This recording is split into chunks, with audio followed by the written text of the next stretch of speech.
Hello, wonderful explorers! Welcome to today's Interactive Explainer.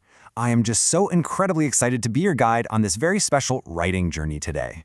You know, over the past few lessons, we've been gathering some pretty amazing tools. And today? Well, today is the day you step right into the spotlight. We're crossing the bridge from being a reader to becoming the author. So I want you to bring all your energy, all your creativity, and your biggest smiles as we embark on this together. Grab your notebooks and let's get started on this amazing adventure. Okay, let's dive right into this big, exciting question. This is our main inquiry for today's lesson. How can we use everything we've learned to describe a place so well that our friends can literally see it? Just imagine that for a second. You have the power to paint a vivid picture using absolutely nothing but your words. We want your writing to be so packed with incredible details that when your friends read your description, they feel like they are standing right there next to you. That's the real magic of writing, isn't it? To make that magic happen, here is our roadmap for today. First, we'll review our toolkit. Then, we'll dive into the 4-step writing plan, practice starting with a wow, and get to building your 4 paragraphs. After that, we'll look at how to read, check, and reflect, and finally, we'll tackle the final challenge. But before we go any further, it is time for our first progress check. Grab your notebook, hit pause, and answer these 3 quick questions. 1. What is our main inquiry today? 2. Why do we want our friends to see the place we describe? And 3, most importantly, are you ready to become an author? Go ahead, pause the explainer, write down your answers, and just hit play when you're ready. Welcome back. I know you are absolutely ready. So let's move right into our first official section, reviewing our toolkit and looking at what we've learned so far.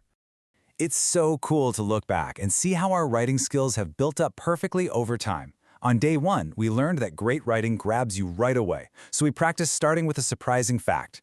Then, on day 2, we added to our grammar toolkit, practicing how to express our feelings using an adjective plus a preposition, things like I was amazed by or I felt sad about. Day 3 was all about organizing those brilliant ideas and planning out our 4 paragraphs. And well, that brings us right to today, day 4, where we finally get to write and check our full descriptions. Look at how much you've already accomplished. Let's see just how sharp your memory is for Progress Check 2. Take a quick pause to jot down the answers to these 3 toolkit questions. What did we learn to start with on day 1? What grammar tool did we practice on day 2? And how many paragraphs did we plan out on day 3? I'll be right here waiting when you're done. Great job! Now that our toolkits are fully refreshed, let's step into section 2, the 4-step writing plan. I like to call this your explorer's blueprint. Because just like an architect needs a blueprint before building a house, an author needs a solid plan before writing a story. So, what does this blueprint actually look like? Well, step 1 is research. This means you look closely at your day 3 notes, your place, your adjectives, your facts, and your feelings. Step 2 is planning. You'll take the 4 paragraph headings and carefully match your notes to each one so you know exactly what goes where. And this brilliantly illustrates how organizing your thoughts ahead of time makes the whole process smoother.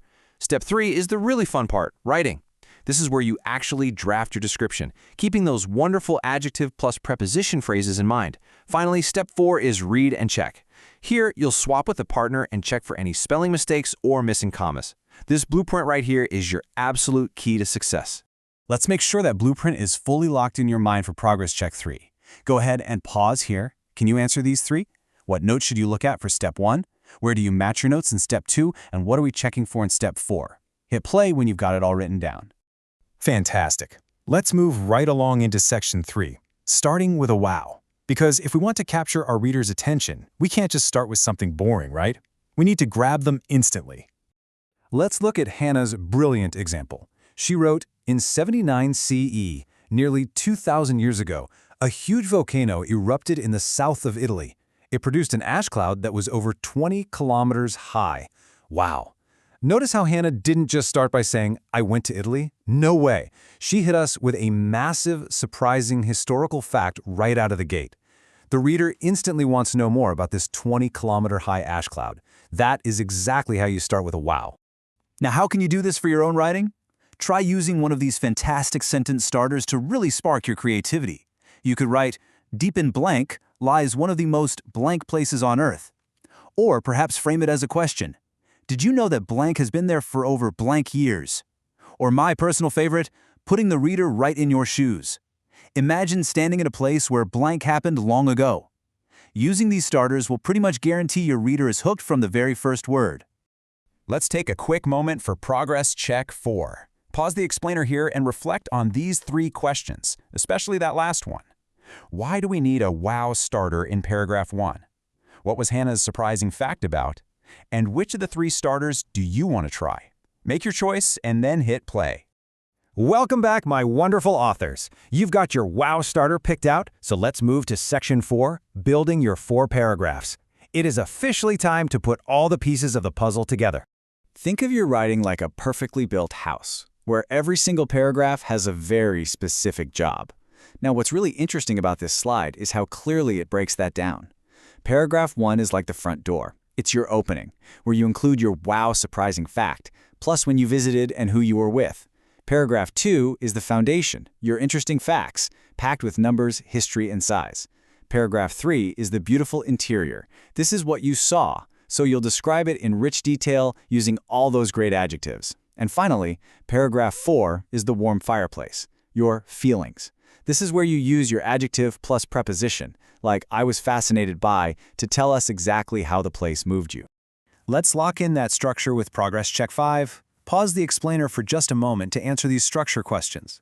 Which paragraph includes interesting facts like numbers and history? In which paragraph do you describe what you saw using adjectives? And how do we share our feelings in paragraph 4? Press play whenever you're ready to move on. Brilliant work, everyone. You know the structure inside and out now. So we move to section 5. Read, check, and reflect. Because a true author knows that the first draft is really just the beginning. The real magic happens when we polish our masterpiece. So the crucial tool here is this writer's checklist. Before you ever submit your work, you must ask yourself these specific questions. Does paragraph 1 start with a surprising fact? Check. Did you include who you were with and when you visited? Check. Did you write interesting facts in paragraph 2 and what you saw in paragraph 3? Check. Did you use your adjective plus preposition in paragraph 4? Check. And finally, did you check your spelling and look for any missing commas? Honestly, if you can confidently say yes to all of these, your writing is going to absolutely shine. For Progress Check 6, let's reflect on that review process. Pause the explainer to answer these 3 questions and hit play for our final stretch. Why is it important to use a writer's checklist before submitting? What specific punctuation mark are we making sure isn't missing? And a friendly reminder for you, did you remember to check your spelling? Welcome back. Okay, you've learned the tools, you've memorized the blueprint, you know exactly how to hook your reader, and you have your checklist ready to go. Now we arrive at section 6. It is time for the final challenge, your independent learning. Here is your special task for your home learning today. You are going to take out your notebook and write your full 4-paragraph description. I want you to follow the exact same order as the model description we studied from Rohan. Remember to start with that big wow, give us those fascinating facts, paint a beautiful picture of what you saw, and end by sharing your deep feelings. You literally have everything you need to create something truly spectacular today. One last time, let's make sure we are totally clear on our mission with Progress Check 7. Pause the explainer and answer. Where will you write your final description? Whose description are we using as a model for our paragraph order? And finally, are you feeling proud of the amazing author you are becoming? Take a second to pause, answer, and really reflect on all your hard work today. I am just incredibly proud of the focus you brought to today's explainer. You now hold the complete explorer's blueprint. So I'll leave you with this final thought. The words you write today have the power to build entire worlds in someone else's mind. So, what world are you going to create? Are you ready to use your blueprint, write your paragraphs, and share your special place with the world? Keep exploring, planning, and writing, young authors. Your stories absolutely deserve to be told. I'll see you next time.